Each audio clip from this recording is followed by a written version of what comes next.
just another night for Supernatural Girls. Real stories, real answers to life's biggest supernatural mysteries. And now for another exciting interview with paranormal experts from this world and others. Here's your host, paranormal researcher Patricia Baker, on the one, the only Supernatural Girls.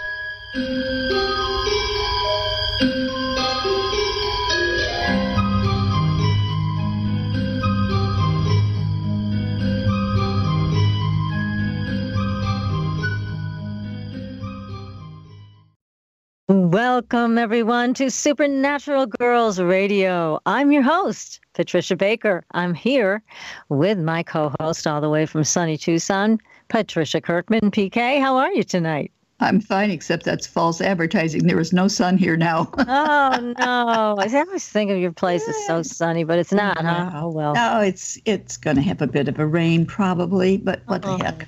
That's okay. You'll have sunny days ahead. We have a snowstorm coming in. That's what I heard. My goodness gracious. I just checked 8 to 12 now. 8 to 12. And a couple of feet north of us. They can stay north of us. Maybe the whole thing will go north of us. I can only hope. That would be nice. Christmas Day, my daughter called me in California to tell me they had snow here in Arizona, right outside of Tucson. Uh-oh. So the world is a little crazy right now. And I even posted something on our Supernatural Girls Facebook page that it snowed in the Sahara Desert. Wow. First time in 4 decades that it's done that. So I wonder what the camels thought. Yeah, I know. Really. Oh, my goodness. So we have such a great guest tonight. We have Storm Faerywolf, and he is the author of a terrific new book that both you and I read, and it is called, I love the title, Betwixt and Between. Betwixt and Between. I love that. It sounds fabulous, doesn't it? It's very intriguing. We are going to find all about fairies tonight. I can't wait to hear, because, we've had people talk about fairies before, and not all fairies are nice. So we're going to ask Storm to explain this to us, please. We need to know. There are fairies you need to stay away from, how to get in touch with the good ones. So much to talk about. I love fairies, though. I love them. That was a surprise to find out that they're not all sweet, kind, and lovable. I know there's been a number of guests that have told us that bit of news. So in the meantime, we've got all kinds of shaking, rattling, and rolling going on with earthquakes. What's happening with the numbers? Well, you've got to take a look at things. This is a universal 4-day today, so it's been about basics. Not a problem of any great magnitude, but it's scattered. Normal isn't normal. So today was the day, just take some deep breaths, let the self feel in control, even though we're out of control, but kind of shake out the kinks. The practical side is the only thing that we could get through today. But tomorrow's going to be a little bit different. We're going to have to get ready to make some major changes. Rushing around isn't going to make things happen. And gosh, if you're driving tomorrow, any distance, please pay attention, especially as you're out on the road. It isn't so much you as it may be the other guy, because there's going to be a tendency to put the foot a bit too heavy on the metal. You know what I mean? So going too fast. That's right. So they're going to have to try something new tomorrow to make a difference, but they're going to have to pull some of this together. It's like it's perfect timing for something new and creative, but too many people want to spread their wings without looking for the parachute to go with them. We need that parachute. We do. Especially if they're on the road with me. Yeah. Well, and I need the parachute. 8 to 12 inches, I won't be going anywhere. No. So, no. Well, we'll see what happens. But yeah, well, that's good advice. So everybody be careful, be cautious, and let's see what happens. Hold tight. Still ending up with this last portion of the 9-year. And 9 does create accidents in its own right. So we're kind of doubling things up a bit. So a couple more days and we'll be out of the 9 and ready to go into the 1, which is great. But taking a look at it the way it's going right now, there's something brewing. You can feel it in the air. You just don't know yet quite what it's going to be. Yeah, you can feel it. See, a lot of sensitive people have been on Facebook and on Twitter talking about this. And that brings us to our little bit of paranormal news tonight. Now, you and I both read this, and it's pretty amazing. This blood of Saint Junarius It did not liquefy. So the Naples residents are seeing this as a bad omen. So what happened was this, a miracle that has taken place for centuries. The liquefaction of the blood of Saint Januarius did not occur as expected last week, causing worries among the faithful. So Saint Januarius, a bishop of Naples, died as a martyr in the persecution of Diocletian early in the 4th century. A vial of his dried blood is preserved in the Naples Cathedral and inexplicably turns liquid 3 times a year. On September 19th, the saint's feast day, on the first Sunday of May, commemorating the arrival of his relics in the cathedral, and on December 16th, the anniversary of the eruption of Mount Vesuvius. So the church has never formally pronounced on the miracle, but the Archbishop of Naples regularly leads the ceremony at which the vials are placed upon the cathedral altar and the miracle is proclaimed. However, this time, the blood did not liquefy. Right. So, scary. What they say is it is a sign that some tragedy will befall the city. Now, the miracle did not occur in 1980, shortly before an earthquake south of Naples, which caused over 2,500 deaths. The blood also remained in solid form in 1939 when a cholera epidemic struck the city. And in 1939, just prior to the outbreak of World War II, and in 1943 when Nazi forces occupied Italy. So in the most distant past, the absence of the regular miracle was associated with military losses, volcanic eruptions, and outbreaks of the plague. So what do you think about this in terms of the numbers, PK? Well, looking at the numbers, this is what really threw things. In 1943, when the Nazis took over Italy, that was the authority figures. It was represented by the number 8. 8 wants to be in control, and they're the authorities. They had that. In 1939, they had cholera. It's a 4-year, and it dealt with health and health issues. And there we are tying the two together again. Yeah, look at that. In 1980, it's a 9-year earthquakes, and we're in a 9-year still until December 31st. So there's little things itching at the backside of all of us. There's something coming. You're just not sure what it is. Yeah, you feel it. And of course, we were talking also about the earthquakes they've been having. There was one in Nevada, 5.7. There was one, and there was a bunch of them actually in California today, and none of that feels good. It just does feel like that. It feels like something big is about to happen. Right. Not comforting at all for any of us. I know. And like last night, I just was tossing and turning. I couldn't get a good sleep. I wonder how many other people felt the same way. Well, I find that those of us that are sensitive, you get this feeling. I always say I get gooseflesh from head to toe. I don't know why. I know it's coming. I can feel it. And it started yesterday, about the time I got on the plane, and I'm thinking, oh, let's not make it the plane. But it kept getting worse. And then throughout the night. So it's something more that's about to take place. I agree. I think it's something, unfortunately, more universal. And so we'll just have to see what happens. But I thought that was a fascinating story about the Saint Januarius and his liquefying blood, and this time not liquefying. That's a bad omen for sure. And given the history of this and how many times it's accurately predicted that something was going to happen, and it did. Very scary, but we'll see. We shall see. I'm glad we don't live in Naples. Prayers to those people. That's for sure. And let's hope that this time they've screwed it up so it's really not going to happen. Yeah. You mean maybe they made a mistake with That's right. The ritual? They didn't breathe hard enough on the blood to let it get moist. Could be. Okay. Could be. And we can only never know. Yes, right. Well, I want to again mention our advertisers, Ezra Parzibak from the High End. He is your marijuana consultant. You need help figuring out which strain to take, how to follow the procedure to get a medical approval in the state of Massachusetts or anywhere else. Ezra is your man. He's on our website, supernaturalgirls.com. You can contact him, and he will help you navigate those waters if you need that kind of help. And he's great. We've had him on the show a couple times. He's answered a lot of questions for people.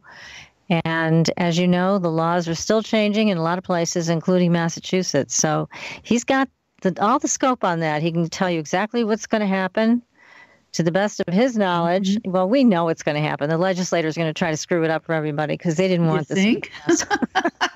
Like, we didn't want this, but guess what? People did. So they're at it again.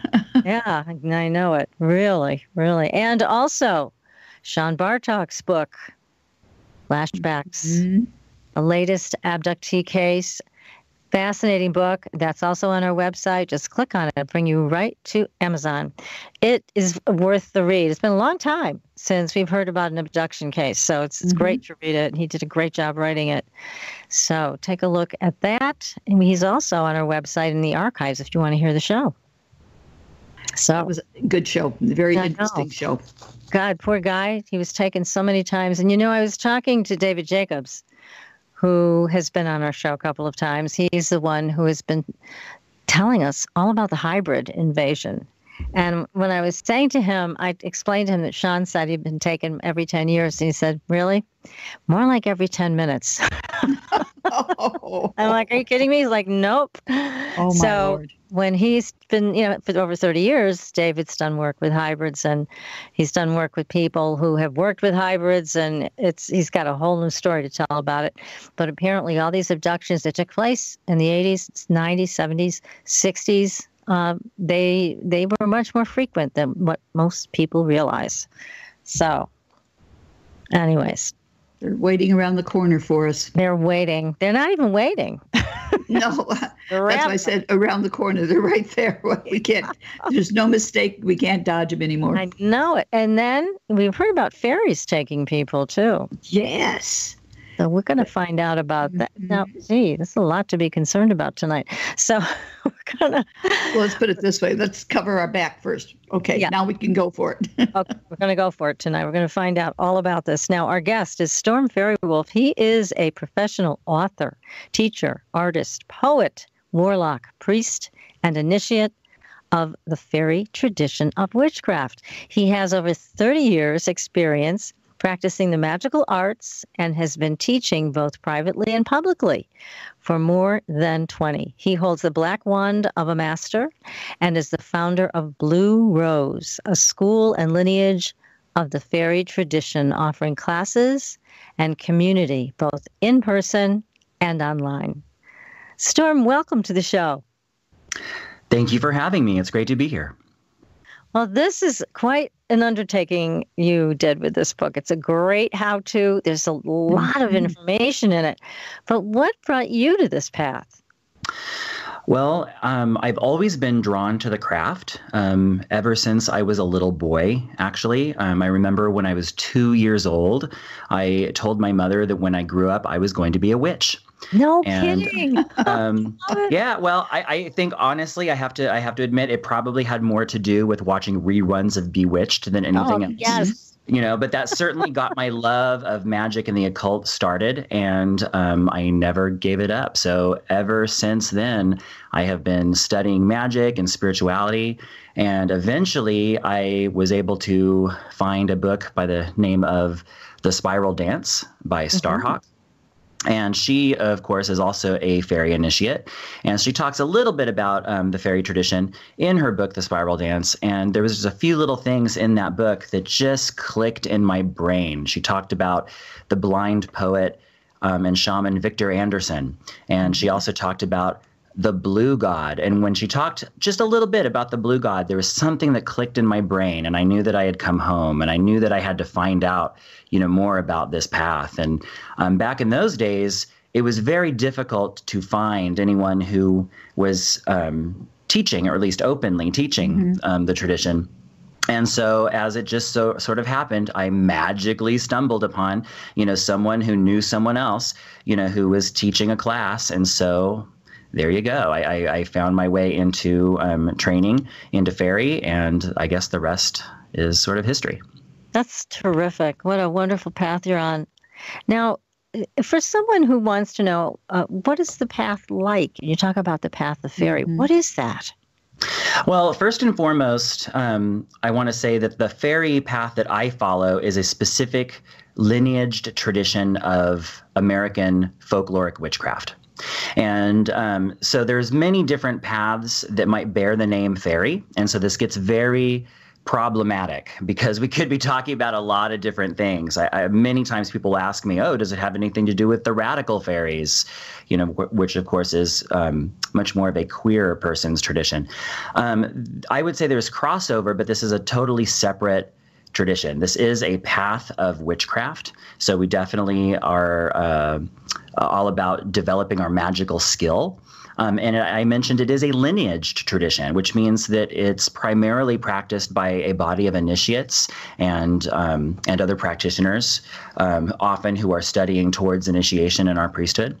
But it's also a very diverse tradition. You know, you can get 5 different fairy initiates in a room together, and you're probably going to get 12 different opinions on how the tradition is practiced. And we also often there's a little bit of contention sometimes because, you know, certain lineages, certain covens have their own ways of practicing, and then they might kind of bump up against another lineage that is practicing somewhat differently. And sometimes there can be friction, sometimes there can be sparks, but there's always creative energy there. And so that was one of the things that really drew me in, I think, to fairy tradition specifically, was there was such a lot of creative energy. We're definitely a tradition of artists and bards and ritualists, and so, yeah, so definitely it impacted me. I'm definitely an artist and have been since I was quite small. So this really was something that drew me in. It's really about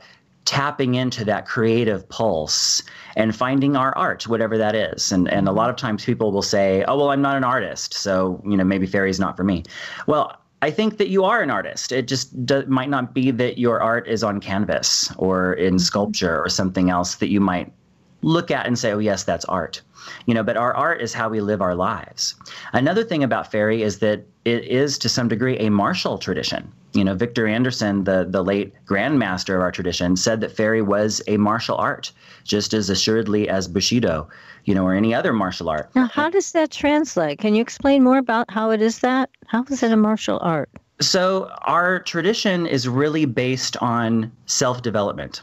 And so there's a lot of very rigorous there's a body of rigorous exercises and material that we go through over years, usually, in order to earn initiation. And a lot of this is really about really looking at our complexes. Where are we having issues? Where are we giving away our power? Where are we maybe turning the volume up on our power too high? We need to find balance. So it's really about kind of delving into our inner landscape and really looking at what is there, because what we don't know can cause us harm. You know, if we have these complexes within us, we're not dealing with it. Let's say I'm quick to anger, you know, well, that's going to impact my magic. And as I get into deeper levels of magic, working with spirits, you know, fairy is definitely a shamanic tradition. You know, we work with spirits, we work with trance, we work with divine possession in much the same way that you might expect, you know, in the religion of voodoo.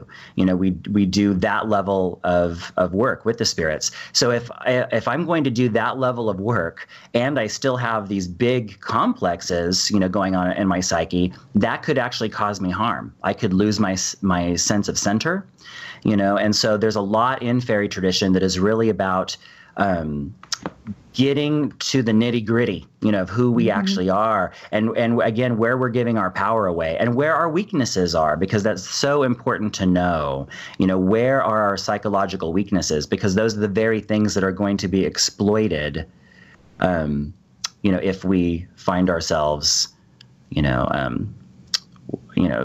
challenged or power.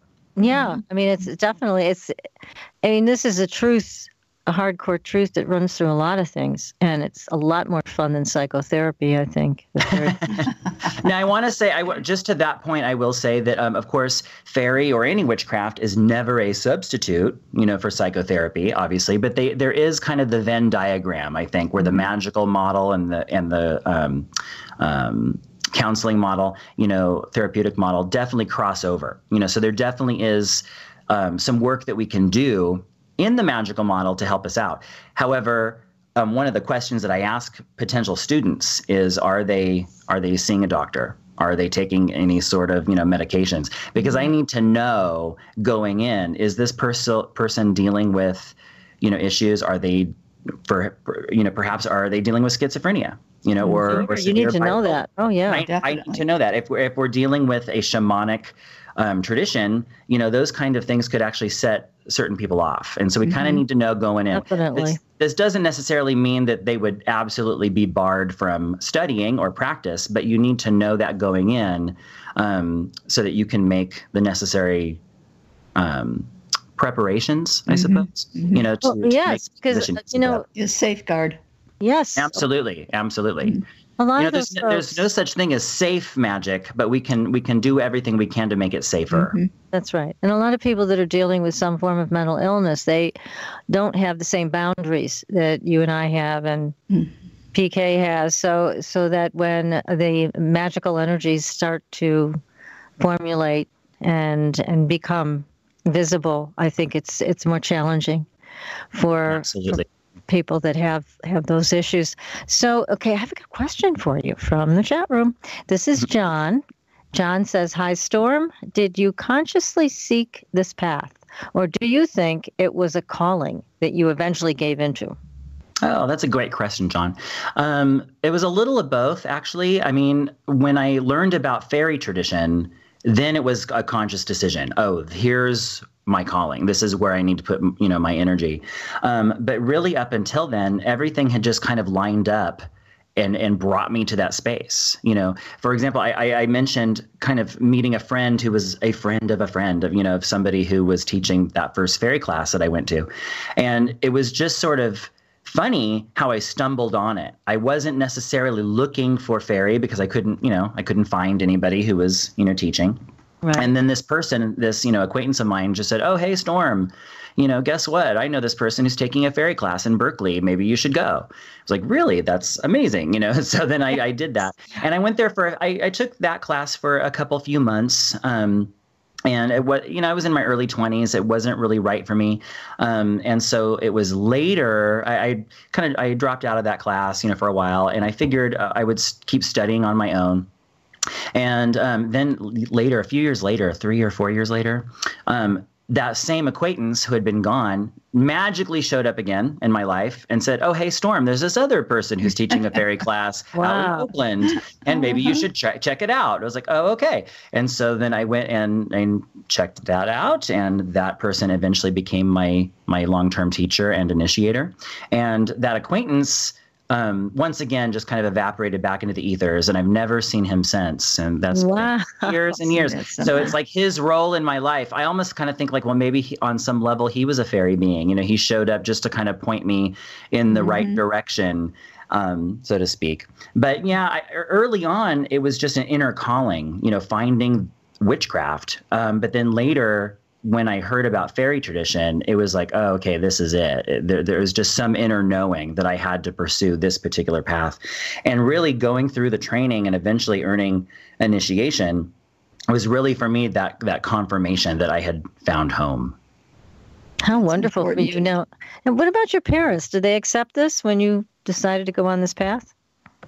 Yeah, more and less. I mean, I will say my mother is, I think, always recovering Catholic, right? And so she would use that term as well. I represent that. I will say that I was very fortunate because when my mother was pregnant with me, she made the conscious decision to leave the Catholic Church because she felt that there was a lot of hypocrisy there.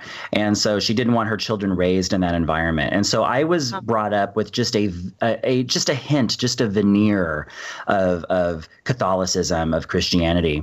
And we were raised in just a kind of just an open spiritual household.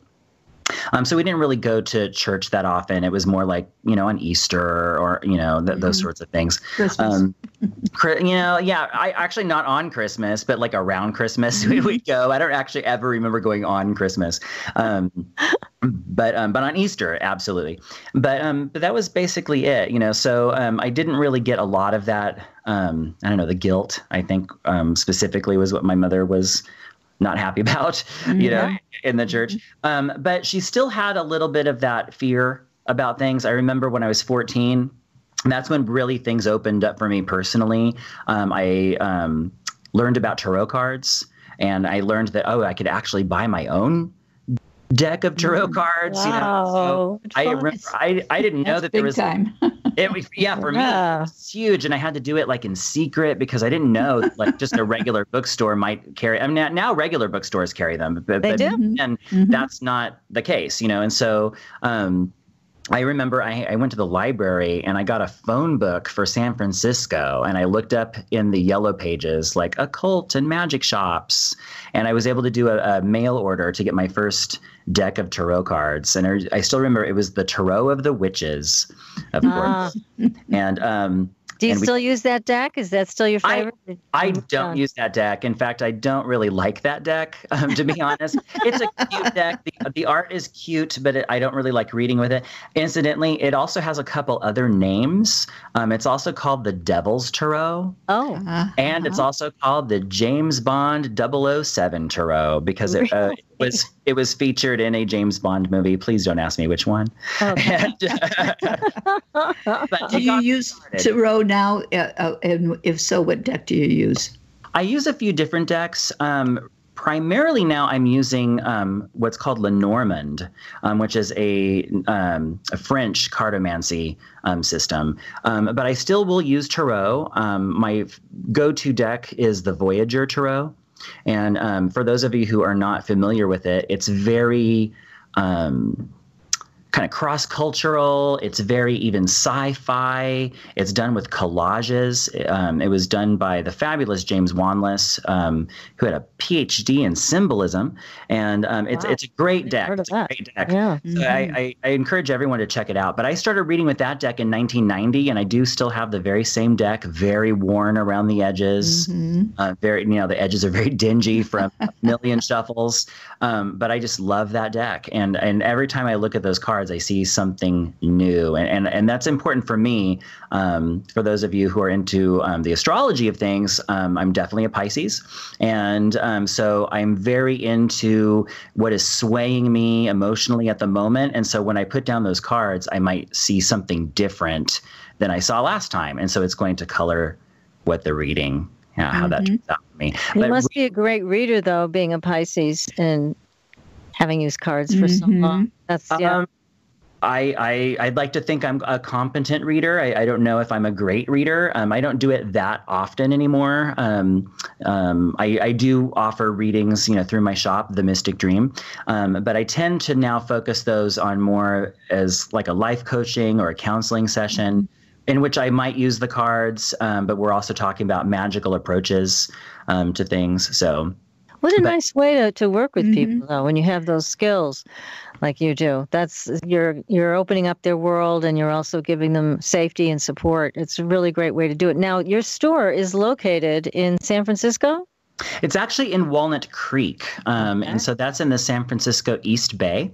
And for those who might be interested, you could go to www.themysticdream.com, and you can check out most of the products that we make are available online. A few things, of course, we only sell through the brick and mortar store. But we also have our Mystic Dream Academy, where we offer online courses, classes, and that's also. Get back to that in just a minute. We're going to take a short commercial break, and then we're going to get back. And I want to also have you repeat your website and the name of your store, so people will know how to get a hold of you if they want to take your classes or want a reading.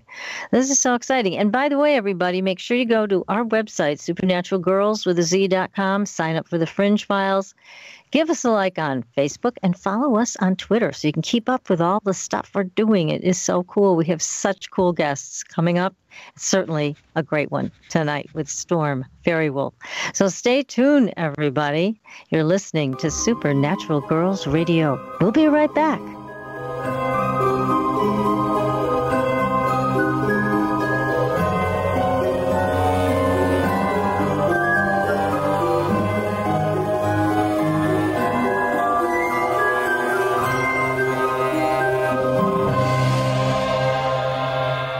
Listening to IRN, the Inception Radio Network, Chicago, Illinois.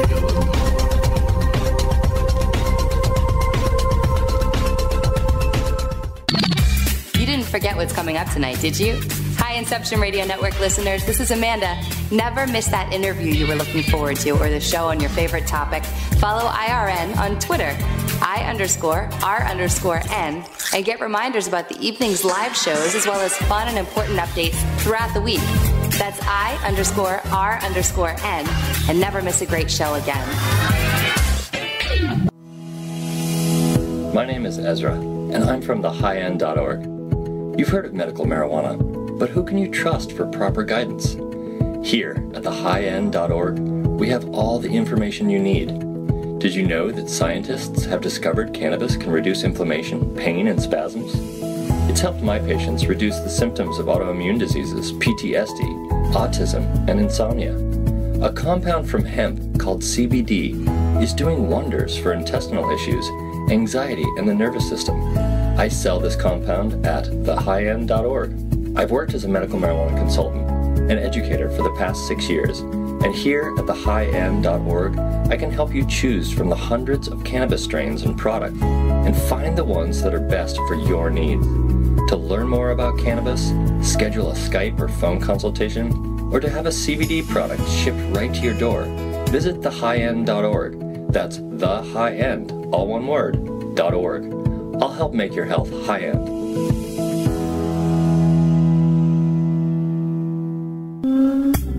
Hi, can you hear my voice? Imagine how many other people can hear it too. If you have advertising needs, then look no further.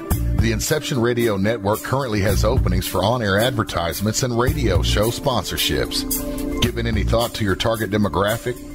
Inception has you covered there too.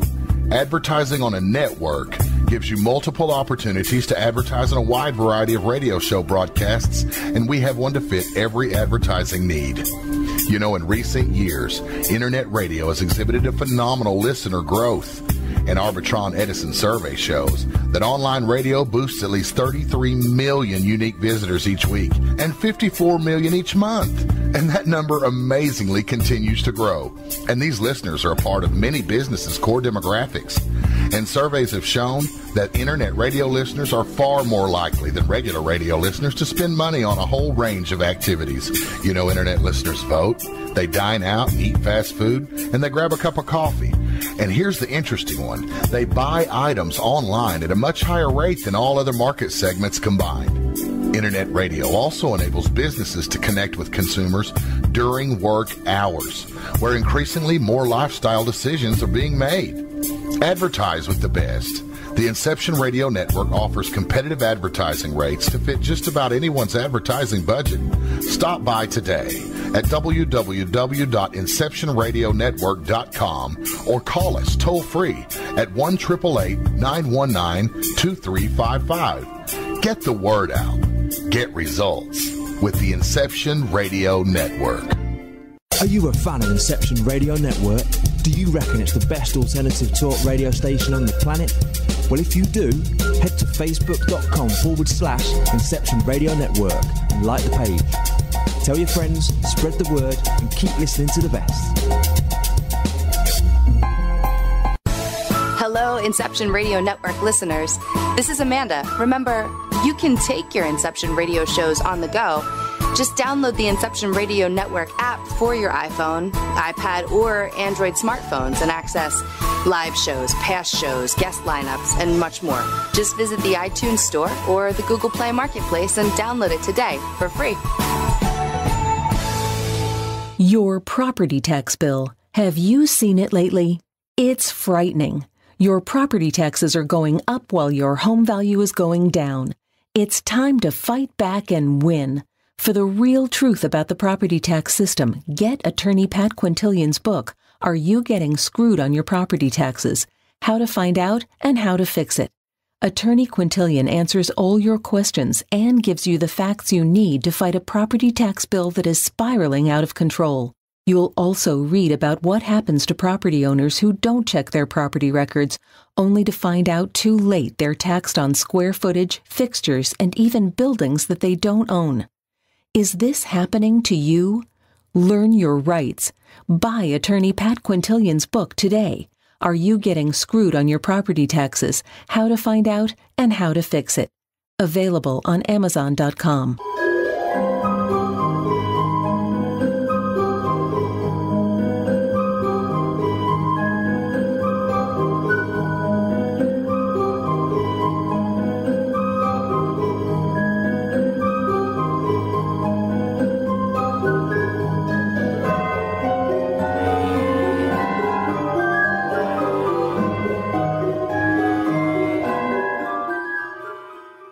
Welcome back, everyone, to Supernatural Girls Radio. I'm your host, Patricia Baker. I'm here with my co-host, PK, and our incredible guest, Storm Faerywolf, who is the author of a terrific book, Betwixt and Between. I just love that name. Isn't it great? Thank you. Cool. Thank you so much. And the book is equally as good. Yes, it is. Thank you. It is great. Everybody. Definitely. Now, I got a couple questions for you, Storm, out of the chat room. Here's one from Trisha. She wants to know, do people still believe they need to use protective charms to protect themselves from fairies? Well, the short answer is yes. People do believe that, and for good reason. They're not all fairies are nice. We have this idea. There it is again. Here we go, right? Because, we have this idea that has been kind of drilled into our heads, from, I don't know, shall we say Disney? That really tells us this idea that the fairies are these diminutive little beings, and they have little wings and they delight children. And on one level, sure, there are some fairy beings that might fit that description. I'm not going to lie. So in some new age circles, they might be thought of as, flower fairies or, plant divas, right? They're nature spirits or sprites. That's just one small classification of what we've called fairy beings among probably thousands or more. Really, if you go back to the origin of the word, fairy, it didn't necessarily mean a race of people. It didn't necessarily mean a realm. It just meant things of magic and enchantment. And so when we talk about the fairy, we're talking about the great magical mysterious. And so it's the powers of enchantment. And one of the things in folklore that is very consistent about dealing with the fairy is that they're creatures of liminality, which means that they're in between. They're betwixt and between, normal things, So we might look at some landscape that is betwixt and between, like a beach that's between land and sea. So it's where two worlds meet and that blurriness between the two. So that can be considered an entrance into the fairy realm or the realm of enchantment. A crossroads might be similarly looked at because it's between all these intersecting worlds, the edge of a forest between wilderness and civilization. Different times, dawn and dusk, also considered to be these fairy times because they're in between night and day. Now, getting back to your the question from the chat room, some of the fairies are very antagonistic towards humans and want nothing to do with us. And if we stumble upon them, they could cause mischief or even harm. If you look at old folkloric stories, there were many accounts of people being abducted by the fairies. And I know earlier there was talk about what sounded like alien abduction, and my belief is that we're really talking about the same phenomenon, whether we're using the language of fairies from folklore or we're using the language of extraterrestrial beings in our more modern sensibility. on some level, we're probably talking about the same phenomenon. It's this phenomenon that exists outside of the normal human rational awareness. And then we tend to clothe that phenomenon, that experience, in whatever garments of understanding we can give them. And so in our modern life, chances are that's going to be much more of a scientific-based understanding. But to a pre-industrial age people, it was much more likely to be, it's the beings of the dead, or it's these beings from the forest, that are, spiriting us away. But I do believe it's actually the same phenomena. There's actually a really interesting book, I hope it's still in print, called Daimonic Reality. That's Daimonic, Daimonic Reality, and I believe that's by Patrick Harper. And it's really about encounters with the other world, and it's really kind of showing how all of these different experiences, whether it's alien abduction, fairy encounters, Sasquatch, Loch Ness Monster, they might all be related, where it's encounters with the numinous. It's encounters with the mysterious spiritual nature of the world. Now, what about how they travel and how you travel to meet them? I mean, do you have to go through a certain portal, connect up with a certain energy frequency to be able to pass through, or have them pass through to you? When we're consciously doing that work, then the answer is yes. A lot of the work that we do when journeying, to fairy, is about aligning our consciousness with what you might say is their frequency. And so this is done through ritual work, through trance work, through the practice of making traditional offerings. These are things that actually over time attune our vibration of consciousness to their vibration so that we can learn to perceive them. They're always here. That's a thing. People say, well, I don't see fairies, so therefore they don't exist. Well, they exist outside of our normal perception. If we were able to perceive everything that was going on around us all the time, we would go insane. There's just way too much stuff going on. And so we have to focus our attention. And so in day-to-day life, we're kind of the masters of our own perception. We have mastered perception so that we can get work done, here in what we might call, the middle world, right? Yeah. But when we are trying to open up to the Fae, we need to attune our consciousness to the underworld, to that vibrational realm of existence that underlies our own. And so we could do this through engaging traditional symbolism, again, making, traditional offerings and so forth. But there is also the phenomenon of spontaneous fairy encounter. And this is when they seek us out. And so we might not have to have our consciousness attuned to them, if for those encounters. That's kind of on them. And so many people have reported the spontaneous, encounters with the Fae when they didn't go looking for them. So really, it's, to answer your question, it's kind of a little from column A, a little from column B. But in our work that we do in Faery Tradition Witchcraft, at least in the line, that I work in, then yes, it is a conscious decision. We work towards bringing our consciousness, to expanding our consciousness to be able to include them. And then have you or anybody that you know actually physically passed over into the fairy realm and spent some time there? Now, I don't know if I can answer that definitively, but I will tell you a little story. So many years ago, we actually, a group of us had started what we called fairy camps. And this was a kind of 4 or 5 day retreat for students of the fairy witchcraft tradition. We would go to some retreat space off in the woods, and we would share that time, doing ritual and trance. And there was a group of us fairy teachers from these different lineages. And this was kind of a big deal at the time because, back in the day, the different lineages didn't really talk to one another. And so we came together to kind of model this new thing of fairy unity. And there was one of the teachers, and she wasn't actually teaching at that first fairy camp, but we went off. It was one night after the work was done, and her and I were getting to know each other, and we went off on this little trail, and we were kind of going away from the rest of the camp, but it was a well-marked trail.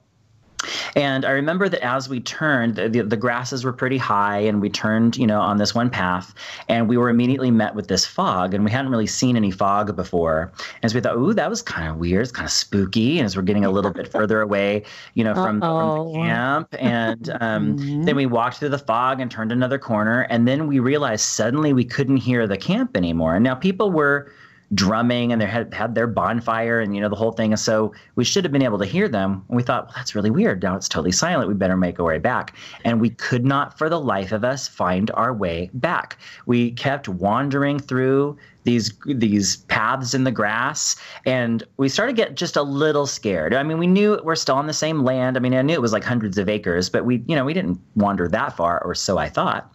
And but we started to get a little concerned. Now we can't find our way back, and we thought, oh, this is totally how it's supposed to be, right? The two fairy initiates walking off into the woods together, and we got abducted by the fairies.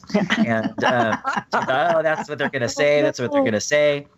And so, we decided, well, we're just going to enjoy this time together, and we finished our conversation, and it was pretty good. And then we just turned a corner, and then boom, it was as if we had never left. Suddenly we could see the bonfire, and we could hear the drums, and we made our way back. And we had been gone a little while, but nobody noticed that we were even gone, which was a little disappointing, but there you go. But we did feel that we had been not so much abducted, but that we had slipped into their realm, for a little while. It was like we had just gone into this little pocket universe or something, because it was very strange. But then it just felt so perfect at the same time. Well, of course that would happen. And also we hadn't done any preparation. There was no, there was nothing to ground us. We didn't really know that we were embarking on a fairy journey at that moment. And if we had known that, we would have made our preparations. We would have grounded. We would have had our charms with us. One of those protective charms, actually, going back to the question from the chat room, I was told many years ago by a practitioner of another form of traditional witchcraft that it's always important, if you're doing a fairy journey, to have what they called a mazy stone with you. And this was just a stone that had the image of a labyrinth, usually carved or painted upon it. And this was carried with you in order to prevent you from getting lost when you were doing a fairy journey. Cool. Do you sell these stones in your store? I hope you do. I don't sell them. I actually don't have a source for them, but I would just recommend that people could make their own. And then now that you've mentioned this, maybe I need to get on making some. I think you should. Mm-hmm. Yeah. I mean, fairies are very powerful. I had my own experience at one time when I was doing a skull session, which is, I don't know if anybody has, you guys have, I know you have the Afterlife Investigations with Robin Foy in the UK, where they actually brought back proof of interdimensions and life after death. And we were getting together, my two co-hosts at the time and myself, and this fairy, I'm going to call her a fairy because I think that's what she was, appeared, and she was extremely powerful. And I really liked her. She was like a warrior fairy in some ways, but she didn't like Helene. And Helene said something, and it rubbed her the wrong way. And all of a sudden, I saw, and Becky saw, this huge amount of energy that she just slapped Helene with it. And Helene was like, whoa. And it's like, all of us saw it. Helene felt it. And I can't even remember what it was that Helene said that aggravated the fairy so much. But she made it very clear in her own way how she wanted to be addressed. So it was a fascinating first-time event with what I think was a fairy. But she was bigger than what I imagined a fairy would be. She wasn't a tiny little Tinkerbell type. Right. It was more human size, actually. Maybe a little small. I'm small, so about my size. Absolutely. And I think this is one of the things that really throws people off, because again, from the Disney stories, we think of Tinkerbell. Right. But if you look at folklore, sometimes they were even giants. So true. Yes. And if we look at different cultures, every single culture has their depictions of a race of magical beings that inhabit this earth, that have inhabited the earth longer than we have in some cases. And sometimes they're giants, sometimes they're human-sized, sometimes they're humanoid, sometimes they're not. But all of these beings would be considered, at least in my view, would be considered to be fairy beings because they are creatures of enchantment. And so fairy to me is a very large umbrella term underneath which we've got all these different, classifications. And some of them are very helpful, towards humans. Some are not. And in folklore, especially through the Irish Celtic strain, you get the idea of what's called the Seelie and the Unseelie court. And what does that mean? So the Seelie court is basically just the name that they've given to fairies that are helpful to humankind. And the Unseelie court would be those that are antagonistic towards humankind. So in my view, it's not really a natural designation, for them. It's really about their relationship to us. So we kind of just say, okay, we're going to put you in two boxes. All the fairies that want to help us out, we're going to put you in the Seelie court. And then all the fairies that want to hurt us, we're going to put you in the Unseelie court. Well, there's still even more that are somewhere in the middle. Now, or want nothing to do with it at all, And then we've heard different names bandied about, like brownies, elves. Oh, yeah. Leprechauns.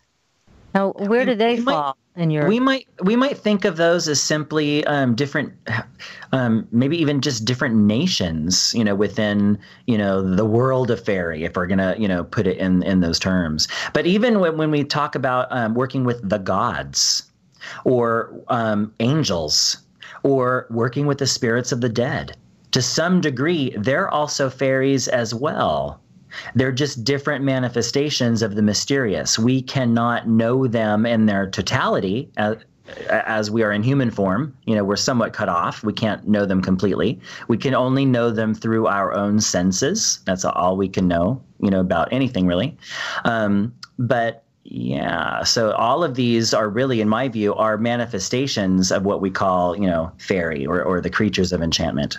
Now, this leads into another question from the chat room by Azriel, who says, what about the belief that fairies represent the dead? I think you just kind of mentioned that. Yeah, I'm not going to sit here and tell people what to believe. In fact, I don't even necessarily tell myself what to believe, because that can change on a moment's notice, depending on what my encounter is.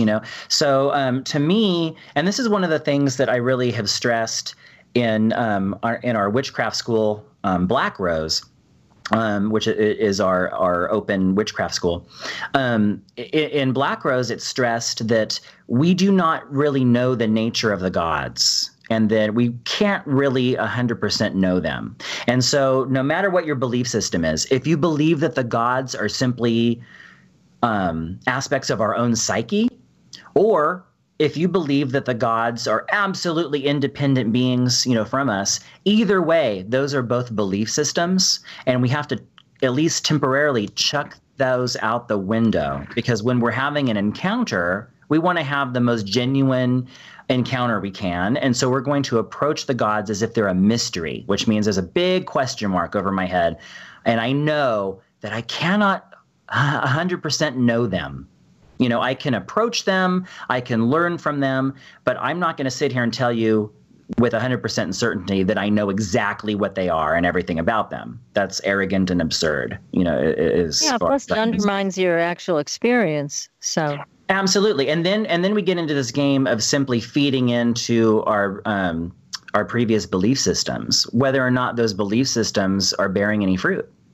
And so this actually brings me back to there's a saying from the late Grand Master of Fairy, Victor Anderson, who said, "Perceive first, then determine what is to be believed." And to me, this is kind of a golden rule of magic and the craft. We have our authentic experience, and we're open to it, and we take our notes and we examine it, but we're not going to throw it out if it doesn't support our previous belief system. We might have to throw out our previous belief system based on new information. And to me, this is really the job of every sentient being. We get new information, and now we can make a better decision based on that new information. Yeah, that's more flexible, more fluid, more natural, enlivening. Yeah. Now, we have so many questions to get to. Yeah, I was going to say, go. We have a storm in our chat room, Storm. So here we go. This is from Diane, And Diana's saying, could you talk more about the connection between fairies and your tradition of witchcraft? So this gets interesting because, one of the things that I didn't know going into my study of the Faery Tradition of Witchcraft is that not every initiate and practitioner of the Faery Tradition of Witchcraft works with fairy beings. And you would think that this is just a no-brainer. Well, of course you're going to work with fairy beings. It's the fairy tradition, right? Mm-hmm. Yeah. But again, we go back to that idea of, well, fairy is just things of magic and enchantment. And so we have to start changing our view. It's not necessarily just meaning working with these particular spirits, working with these particular beings. Although, to complicate it even more, in the line in which I was taught, which I was brought in, we did work with the fairy beings. And so in my line that I've created, BlueRose, we definitely spend a lot of time working in what we might call the folkloric way, or a folkloric way, in which we are journeying, to the underworld to meet a fairy ally, to meet a fairy being and to start doing personal work with that being, and then later expanding that out to working with other beings of the realm, other places within a particular realm in the underworld. But not all fairy initiates are going to work in that way. We're a very diverse tradition. In fact, one of the things that I love to say is, of the material of our tradition that is actually shared between all initiates and all lines, it's so small that material could easily fit on one side of a 3x5 index card. Oh my goodness. And that's it. Everything else is it's like spontaneous. Now, there's a lot of material. Now, obviously, I wrote a pretty thick book, and a lot of that is my original material. A lot of that also is based on, what I was taught. I rewrote a lot of traditional exercises. And so there's a lot of things that people have developed over the years, and then they pass that on to their students, and now that becomes part of the fairy tradition. We have a growing body of lore and material because every initiate and every practitioner gets to add to that material because we do our own personal work. And so my job is to say, here's what I was handed, and here's what I've developed, and you take it now and you see what you can do with it. And to me, that's really one of the hallmarks of the power and authenticity of the fairy witchcraft tradition, is that we are a living, growing tradition. Like Victor said, we are not a fossil. We continue to grow. We continue to adapt and to change. That's fabulous. I mean, you're really offering some great things to people who want to follow this tradition. And again, I want to announce the name of your website, which is faerywolf.com. That's spelled FAERYWOLF.com. And the name of your store is The Mystic Dream. And that is located in, I know you said San Francisco Bay Area, but Walnut Creek, California. That's right. And you can find us on the web at www.themysticdream.com. That's excellent. And you give classes over the internet as well as in person? Yes. And so for those of your listeners who may be interested in learning, more about fairy tradition, or maybe even taking classes with me at Fairy Tradition, how we work that is we have our open witchcraft school called Black Rose. And this actually is, on one level, it's a basic witchcraft class, but on another level, it's so not basic. Many of the people who have taken the class have told me that, hey, there's a lot of work here. We thought that it was going to be simple or whatever. And you can take it at your own pace. But how it's set up is that you sign up for the course. It's a 13-month course, but again, you can take it at your own pace. You could take as long as you want. But every week, the next lesson will unlock for you. And during the course of this 13 months, you're actually being exposed to a lot of fairy tradition material, and also stuff that I've developed along with my husband, Chaz Bogan, and our partner, Devin Hunter. We've come together to bring a lot of different aspects of witchcraft and magic together, and this is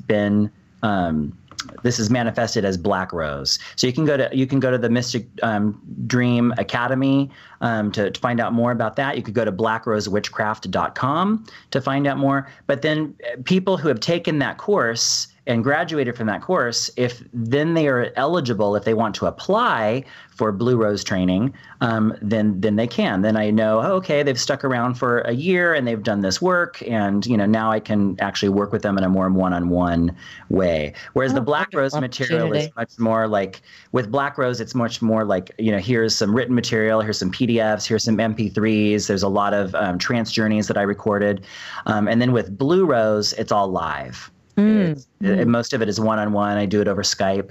And it's very much tailored to the individual. That's great. Okay. Well, everybody, now you know how to get a hold of Storm, how to sign up for his classes. And we're going to take another short break. And we'll be back, and we're going to continue this conversation about fairies, fairy mounds, and what to do if you encounter a fairy. I want to know. Don't you want to know, PK? Oh, definitely. I have to know these things, yes. I am looking for my 4-leaf clover with a very special one sitting right beside it. Oh, great. All right, everybody, stay tuned. You are listening to Supernatural Girls Radio. We'll be right back.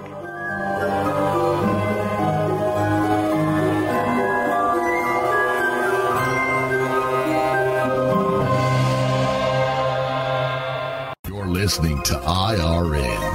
The Inception Radio Network, Chicago, Illinois.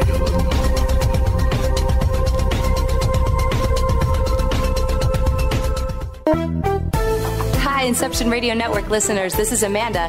Just a reminder that Inception Radio Network is on Twitter. Follow us at I_R_N and keep up to date about who's on tonight, what interviews they'll be doing, who's guest spotting, what topics they'll be covering. Tweet to us, tweet about us, retweet topics to your friends, and most importantly, never miss a great show again. That's I_R_N.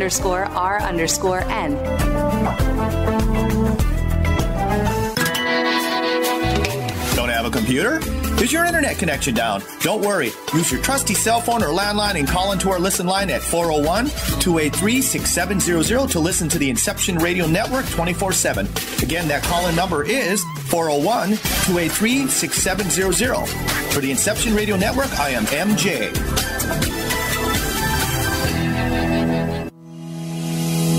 My name is Ezra, and I'm from thehighendorg. You've heard of medical marijuana, but who can you trust for proper guidance? Here at thehighendorg, we have all the information you need. Did you know that scientists have discovered cannabis can reduce inflammation, pain, and spasms? It's helped my patients reduce the symptoms of autoimmune diseases, PTSD, autism, and insomnia. A compound from hemp called CBD is doing wonders for intestinal issues, anxiety, and the nervous system. I sell this compound at thehighendorg. I've worked as a medical marijuana consultant and educator for the past 6 years, and here at thehighendorg, I can help you choose from the hundreds of cannabis strains and products and find the ones that are best for your needs. To learn more about cannabis, schedule a Skype or phone consultation, or to have a CBD product shipped right to your door, visit thehighendorg. That's thehighendorg, all one word, .org. I'll help make your health high-end.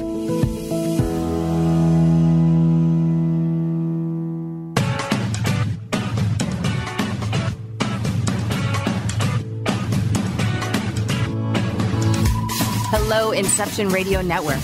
Would you like your favorite show to be played again live on air? Well, now the choice is in your hands with IRN's live request portal, an easy way to request your favorite show with a simple click. IRN's live request portal now gives you exclusive access to all the shows.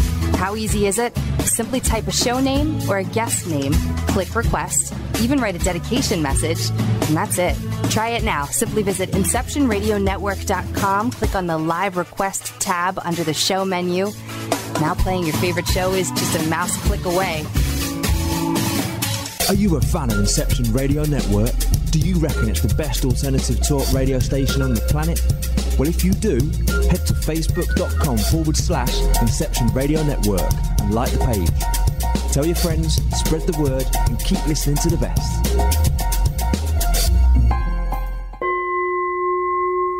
Are you ready for a new experience of freedom and powerful connection? Would you like a positive, effortless change in your life? Then come to CosmicFusion.com, where we offer the most advanced energy clearing and expansion techniques in the world, with a quantum vortex energy to activate your divine blueprint and life's purpose. When your soul leads the way with cosmic fusion and quantum vortex energy, you can break clear of past difficulties and blocks with the power of the source. With cosmic fusion, the source energy does the work for you. It's easy and effortless. Listen to our free meditation right from our Cosmic Fusion website, the Cosmic Code Meditation. Sign up for one of our interactive webinars today. Come to Cosmic Fusion, www.cosmicfusion.com, to experience an effortless awakening and transformation. Are you ready for an upgrade? Are you ready for a new experience of living in the fifth dimensional magic and powerful connection? Then visit CosmicFusion.com today. CosmicFusion.com.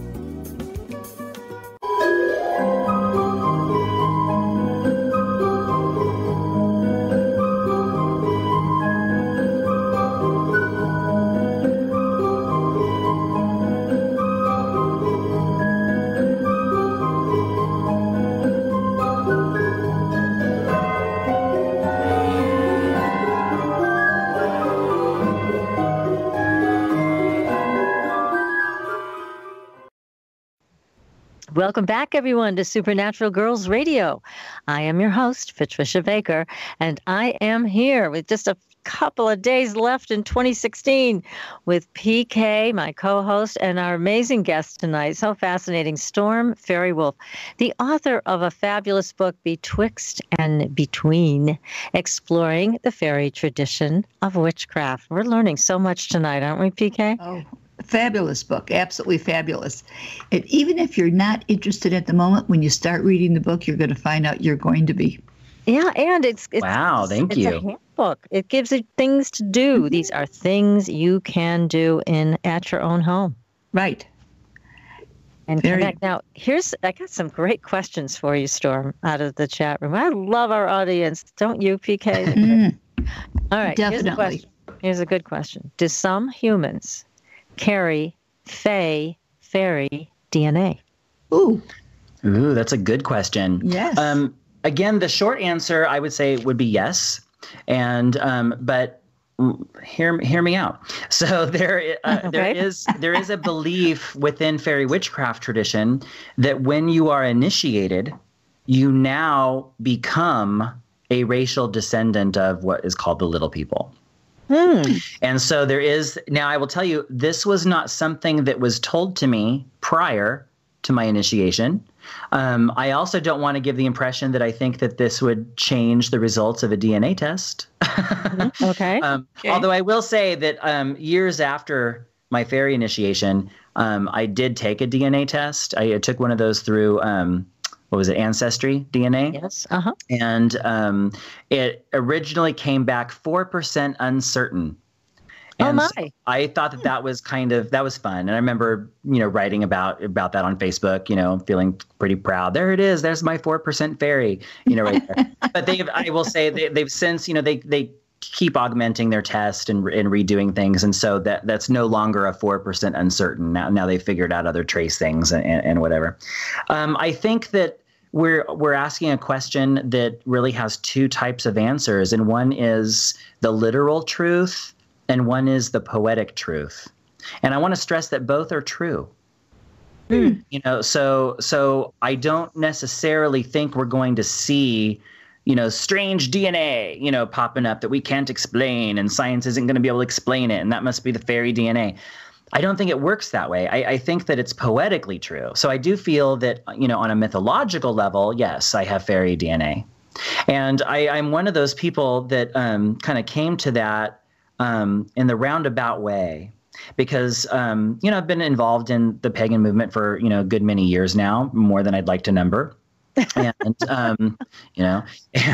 I've often encountered people that would claim things, they would say that they were not human. I've met people that say, well, I'm not really human, I'm a dragon, or I'm really not human, I'm a fairy, or, whatever.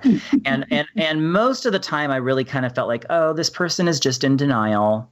This is kind of maybe a problem. They're they're having some problems. Maybe there is mental illness or, whatever.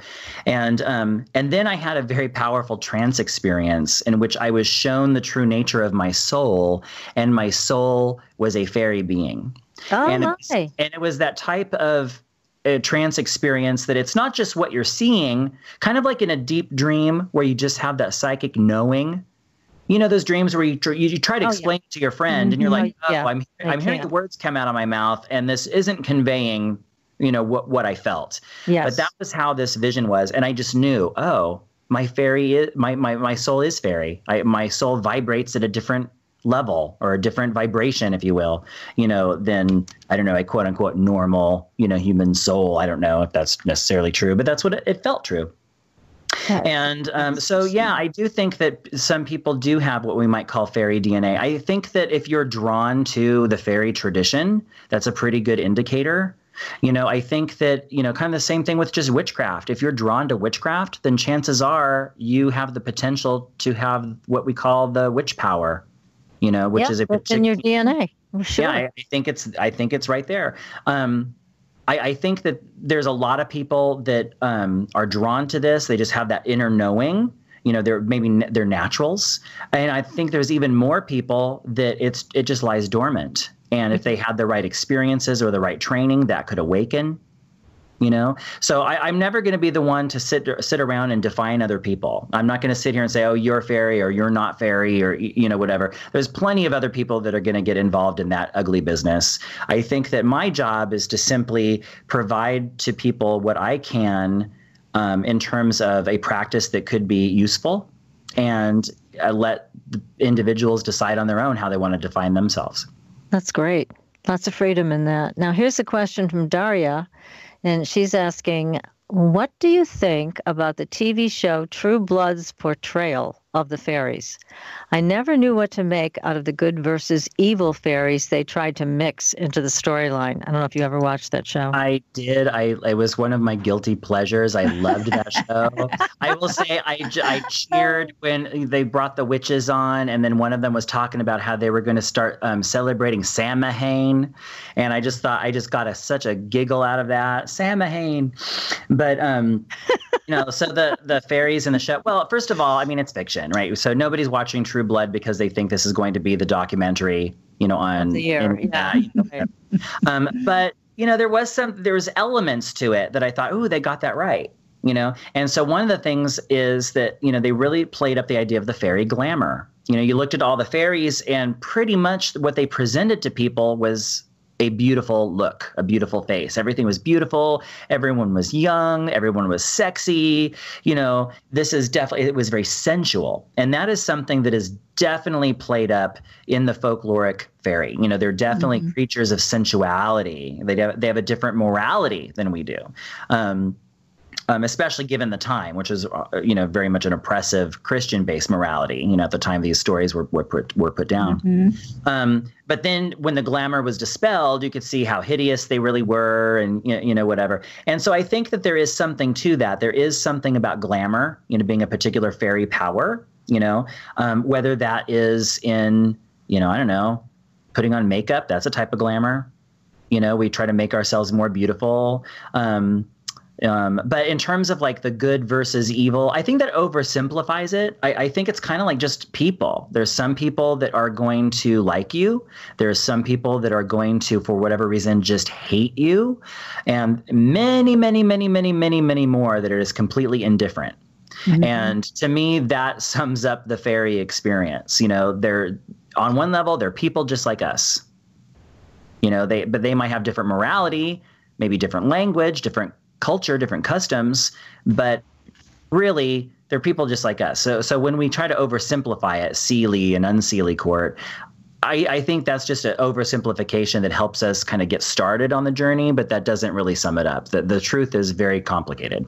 It does seem to be complicated. There's a lot going on. Now, where do fairies live? Do they live underground? Do they live in a separate world? Where do they live? We might just think of them as living in another dimension. It is living here among us. They're all around. I wish I could remember the origin of this, but there is this old folkloric belief about the spirits of the dead, and it says that the spirits of the dead are as numerous as the blades of grass, and they are all around us all the time. And again, going back to something I said at the beginning of the program, if we were aware of all of those things all the time, we'd go insane. We'd overload. And in fact, that little bit of insanity that is also referenced in the folkloric instances of Faery. Often they'll talk about, oh, you have an encounter with the Fae, and there's 3 possible outcomes. It could kill you, it could drive you insane, or you could become a poet. And those are the 3 classifications. Those are the 3 possible outcomes when dealing with the Fae. So it could just kill you, and in fact, if you look at like old stories of angels, it kind of sounds the same thing. Yeah, it does. So you'd see, these angels would say, do not be afraid. And people would just, lose their stuff. Their minds would just fry because it's just so beyond what they were expecting or what they can hold on to with their mind. We can't wrap our mind around it. It's so weird. And that is really something that classifies, the Faery experience. But those who do not get broken, so you could die or you could go insane, madness. And so it breaks your mind. Or if it doesn't break your mind, if you're strong enough to survive, then you become a poet. And in ancient Irish magical tradition, this is really synonymous. Being a poet is synonymous with spiritual and magical power. So you have the encounter with the Faery, and you then, if it doesn't kill you, if it doesn't break your mind, then you become empowered. By that experience, and then you carry that power with you. That's a good thing if you make it that far. Now, here's another question for you. It's also from Diane. She says, I've always been curious about the stories of fairies kidnapping people. I wonder if there is a connection between mental stability and being kidnapped. I suppose that's possible. I couldn't very well speak to that directly. One, I'm not a doctor, so I couldn't really speak to that level, of mental instability and the ins and outs thereof. And sometimes people who, have reported the encounter were quite stable beforehand. We're not necessarily sure how they are afterwards, right? Yeah. But in that case, yes. And I do think that sometimes these stories, at least in part, could have been an early person's attempt at explaining things like mental illness. We think about a person hearing voices, and today we might say, oh, they're paranoid schizophrenic, or whatever. Well, yes, probably that happens a lot, but I also think that not all of that is just craziness. And sometimes somebody's craziness, can be their power too. And now we're getting into this really kind of almost scary territory, right? Because we have to be very careful, when we're I as a teacher have to be very careful, because I don't want to push anybody over. I don't want to encourage anyone to kind of go beyond what they can safely do. And so this is why I ask people, are you under the care of a doctor? Have you been diagnosed with any, mental illnesses or, whatever? Because I need to know that going in, because if we are doing deep magical work and somebody already has a mental instability going into it, that's their area of weakness. That's exactly what's going to be exploited. And sometimes the beings that we encounter are not always going to be so nice, right? They don't always have our best interests at heart. The beings that we work with in the beginning, like everything that I talked about in my book, that's for the most part safe to work with. And I say for the most part because it's not safe walking across the street. You got to look both ways. So you could abuse the material in my book if you wanted to, and then it would no longer be safe. But if you follow the outlines that I've given, this is going to be a relatively safe encounter. But for some people, they shouldn't even do that. There's some people that I've had to let go from my classes because it would not be safe for them to continue. And therefore it would not be responsible for me to allow them to continue. So I've had to let people go because of that. And I've had to suggest, maybe you need to talk to a counselor or even a psychiatrist. Some people do need to be medicated. I know that's not the political thing that, we're supposed to say, oh no, we don't need medication. We need to go out into the woods. Some people need to be medicated. That's just how that works. Exactly. Yeah, some people do need to go to the woods. Other people need Prozac. You know, I'm not a doctor. I'm not going to make that determination. It's true. And also it's important for people to let you know if they're taking medication for the same reason. I mean, you need to know what they're dealing with, and certainly being under the influence of any kind of psychiatric medication is going to make a difference in whether you can work with them in magical work. Oh, absolutely. Absolutely. Yeah, it's a tough thing. And today it just seems like there's a lot of people that are either medicated or maybe need to be. So it makes it tough for people like you who are trying to provide information on a path. So I'm glad that you're so cautious about who you take in. I think that's very, very important. Do you find that you've had many encounters with people that really needed to be, shall we say, dismissed or let go or not even brought into it? I had a few. I would say a small handful. That's good. Yeah, I mean, I also in my magical work, my personal magical work, I've set up some different wards and different spirits to kind of discourage people. You know, so if they're not right for the tradition, to kind of push them off so that they'll find something else, or they'll just get bored, or whatever, and they'll go off. So I do kind of have that in place, and I'm going to knock on wood. But I do feel that has worked for me, fairly well. So there's been a small handful of people that I've had to sit down and say, you know what, this just is not working. And, I think you need to find something else. But for the most part, as soon as I realize, this person might be a problem, usually it just corrects itself. And I think that's because, I believe in the magic that I do.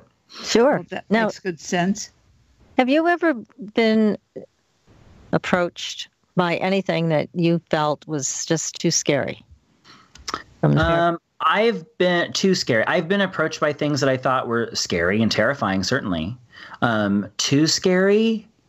I'm probably a little stubborn. I don't want to jinx it. I'm probably a little stubborn. I've certainly had scary encounters with spirits, but nothing that was too scary. Nothing that discouraged me from going further, if that's where the question was going. That's the question. I have been literally terrified at times, and most of those encounters happened earlier on in my training, and so I think it had to do with dealing with my own ambient fear, my own complexes. And this gets back to kind of the martial art aspect of Faery as a warrior tradition, that we are all about really refining ourselves as the warrior's tool. And so through those terrifying encounters, I was able to be more aware of what I am afraid of. And I could then start my work to face those fears and to address and claim back my power from them. And I do think this is a lifetime's worth of work, so I'm not going to sit here and say, I'm totally enlightened now, and now I've conquered all of my fears, and you can do this too. I think that, here I'm alive, and therefore I still have work to do, but I've certainly come a long way, and I certainly have seen that the tools of Faery tradition have been instrumental in helping me navigate my personal spiritual path. And this is really what led me to wanting to write this book. I have such a deep love for the Faery witchcraft tradition and for the power, and I definitely respect the deep power that it holds and that it represents. But I also think that there's a lot of this, not all of it, but I think that there's a lot of it that people could really benefit from. And so I wanted to kind of put my take out there on the tradition. I would definitely I've been around long enough and talked to many people from many different lines. And so I've got a lot of different points of view. And I tried to weave that all together, into not only this book, but into my lineage, BlueRose, because my big goal is I really want people to be able to get along and have a space of magical community, because I think that we're stronger together. And I think that when we can share our magical experiences with one another, we can inspire one another. And to me, that's really what Faery tradition is about. It's about that magical inspiration. And we need to be here to inspire one another, because we're all in this together. We might play with these ideas of us versus them. I'm this tradition, you're that tradition, or I'm this political branch, you're that political branch. But really, when it gets down to it, we're all just monkey people on a rock. And we have to figure out how to get along And that's going to take all of us, and it's going to take every bit of our diversity. We have to weave it all together. We are this beautiful tapestry that is the human race. And by extension, the other races as well, the fairy race, the plant races, the other animal races on this planet, we're all in this together. And so another reason for me writing this book is I really wanted to give the reader another opportunity to resacralize their relationship with the natural world and to recognize it's not just a tree. There is a spirit in that tree. That's right. Everything has a spirit. Everything is alive. Whether or not you can verbally communicate with it doesn't matter. You can learn to communicate with it. Much of this communication is nonverbal. And this goes into a little bit in the book, we talk about working with the 3 souls. And so a lot of this would be working with that first soul, that primal soul that we call the fetch. This is how we communicate with spirits. It's not through our words. It's through our feelings. It's through the energy. It's through our consciousness that exists prior to language. Now, what about when we have earth changes, earthquakes, volcanoes going off, as we were discussing at the beginning of the show? Does this affect the fairy world? Well, I would think it's all part and parcel. Everything affects everything else. So on that, that in that respect, then yes, and of course that affects the fairy realm as well. But who's to say how? I couldn't possibly tell you how. It's possible that in some of those instances, maybe the earthquake started in the underworld, for lack of a better term. Maybe, this is some energy that is being released on the underworld and it manifests here in the middle world as an earthquake. I don't know. I'm just kind of pulling that out of the astral right now, Yeah. But I think that that's a probably one poetic way I think to look at it. But they don't really have physical bodies in the way that we understand physicality. Mm-hmm. And so whereas the earthquake might be devastating for us, maybe to them it's just a party. I have no idea. And fairies are definitely famous for having their grand parties. So who's to say? Oh, really? No, I've heard that they love to dance, and that's when they are friends with the elves, so the elves can continue to make them new shoes. Is that true? There you go. Dancing and feasting and making love, and all of the things that are sensual. We also think about if you look at those old tales from like the witch trials, you talk about the witches' Sabbath, and same thing. Oh, the witches are naked dancing around the bonfire and they're having sex, and it's scandalous. And really then you look at some of the stories about the Fae, and they dance in these rings and they make love, and the music, and it's like it's really the same thing. Witches and fairies, they are inextricable. If you look at really good book, I think every witch, whether you like it or not, you should look at Charles Godfrey Leland's book, Aradia, or The Gospel of the Witches. I think it was published in 1899. He was a folklorist. Uh-huh. And he talks about the goddess Diana. And she's the queen of the witches, but she's also the queen of the fairies. Oh. And so it shows us early on that like witchcraft and fairies, you can't separate them. Often, even in the witch trials, they would talk about the witch having a familiar spirit or an imp. Well, if you look at maybe Irish magical tradition, that familiar spirit most likely would have been thought of as a fae being. And so the witch, the healer, the fairy doctor, whatever term was used in that locale at the time, they were often thought to either be in league with the fairies, or they were thought to be a fairy themselves. And either way, you didn't want to piss them off. And this gets back to the whole thing of are fairies all nice? Well, no. In fact, even some of the descriptions that we have for fairies, some of the names like the good children or the kindly ones, these are names that we would give to them because we want to appease them. They're not really so kindly, but I'm going to call you the kindly ones because I don't want to piss you off. Mm-hmm. Interesting. Gosh. I never thought about that. There's so much to the fairy realm. And here's another question somebody asked real quick, because we're going to have to, unfortunately, end soon. But they wanted to know, do you consider fairies the same as the fae? To me, yeah, fairies, the fairies means people of the fae, or it can mean people of the fae. So yes, but I'm open to different traditions approaching those words differently. But again, how I'm approaching fairy, it's a large umbrella term.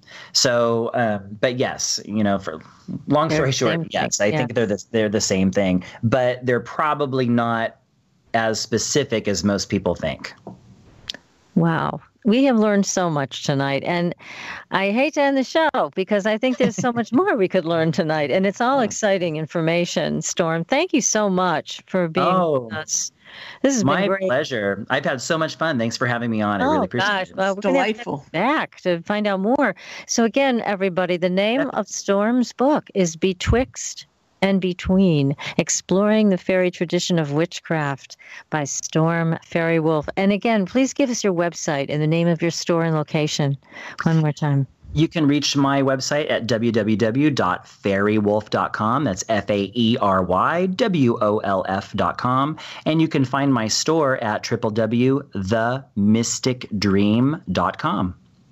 Excellent. And if you're in the San Francisco area at Walnut Creek, you can actually go there. So yes, please do come and say hi. Yeah, drop in. So again, thank you so much, Storm, and we'll be back next week, everybody, with another exciting show. I believe Don Oscar may be joining us, the famous shaman from Peru, and oh my gosh, so much going on in the world. So everybody, hang tight. We will see you on the Blue Highway. Good night, everyone. Good night.